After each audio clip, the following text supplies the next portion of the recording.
welcome back to English Cast Duo. The podcast where you don't just listen to English, you speak it. That's right, this is a safe space. No pressure, no judgment, just real English practice with two real voices. I'm Mia. And I'm Alex. And today we're doing something special. We are looking at the life of one of the most famous people on the planet, Taylor Swift. Whether you are a Swiftie or you just know her name, her story is incredible for learning English. Exactly. She speaks very clearly, and her story is about hard work and dreaming big. So, if you're listening and thinking, I'm not good at English, remember, that's okay. That actually means this episode is perfect for you. Today is a biography episode, but with a twist. We are going to tell you her story in clear, A2 and B1 level English. And we will stop to practice shadowing. Mia, what exactly is shadowing again? Shadowing is when you listen to us speak and then you repeat immediately, copying our rhythm, pronunciation, and flow. It is the best way to train your mouth to speak English. So, relax your shoulders, take a deep breath. We are going to move from her early life to her massive success. Progress doesn't come from perfection, it comes from consistency. Let's begin gently. Taylor Allison Swift was born on December 13th, 1989. She grew up on a Christmas tree farm in Pennsylvania. Alex, can you imagine growing up on a Christmas tree farm? That sounds like a movie. It really does. It sounds magical. But Taylor didn't want to stay on the farm. She had a very specific dream. She loved country music. Right. And at that time, country music was mostly for adults. But Taylor was only a child. She learned to play the guitar when she was about 12 years old. And here's a key phrase for our learners. She wrote her own songs. That matters. Most singers just sing. But Taylor wrote stories about her life. She wanted to go to Nashville, Tennessee. Nashville is the home of country music. Mia, do you remember when you were young and you wanted to do something, but it felt impossible? Oh, absolutely. I wanted to be an astronaut, but I didn't move to NASA at age 14. Exactly. But Taylor did. She convinced her parents to move to Nashville. She was only 14 years old. Okay, learners, let's pause here. We are going to practice a shadowing sentence.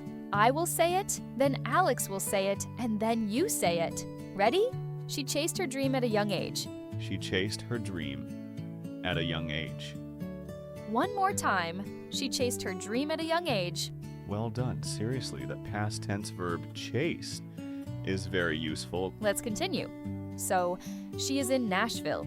She is young, and she releases her first album. It was a hit. But her second album, Fearless, changed everything. Fearless. That is a great word. It means without fear, or being brave even when you are scared. Exactly.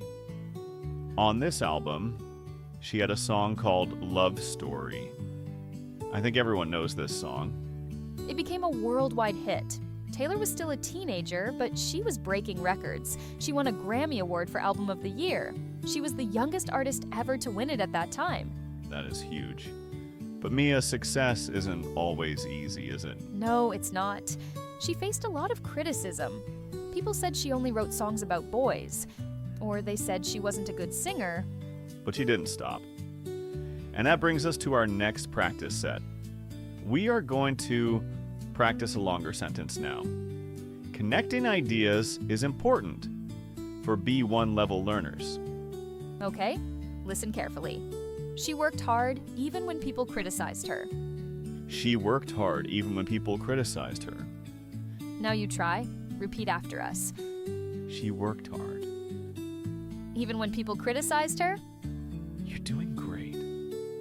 If you stumbled on criticized, that's normal. It's a tricky word. No worries. Just try to make the sound clear. Criticized. Now let's connect ideas. Taylor was the queen of country music, but she wanted to grow.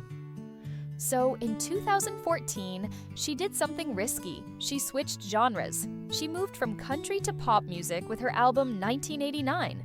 This is very difficult for an artist. Imagine a chef who is famous for making pizza suddenly deciding to only make sushi. That is a great example, Alex. Exactly. Fans might be angry, but for Taylor, it worked. The album 1989 was massive.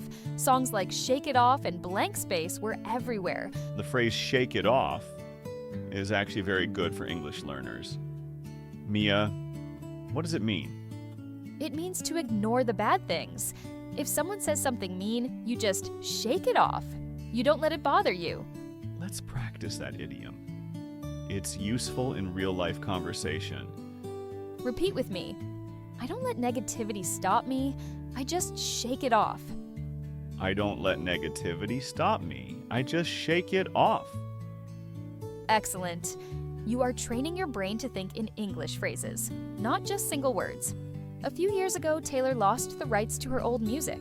It was a very difficult business situation.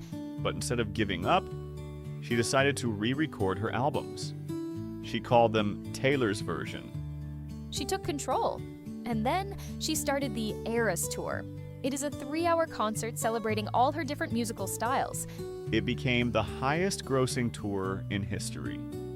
It shows that she is not just a singer, she is a smart businesswoman. She owns her work, and that is the lesson here. Resilience.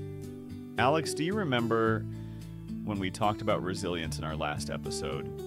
It means bouncing back after a hard time. Exactly. So, what did we learn today? Taylor Swift's story is about starting young, working hard, shaking off criticism, and owning your success. And you practice some real English sentences today. You used the past tense, you used idioms, and you practice pronunciation. If you're listening right now and you feel like you made mistakes, remember, mistakes mean your brain is learning. That's the point. You didn't give up. We're so proud of you. See you in the next episode. Keep shining and keep learning. You've got this.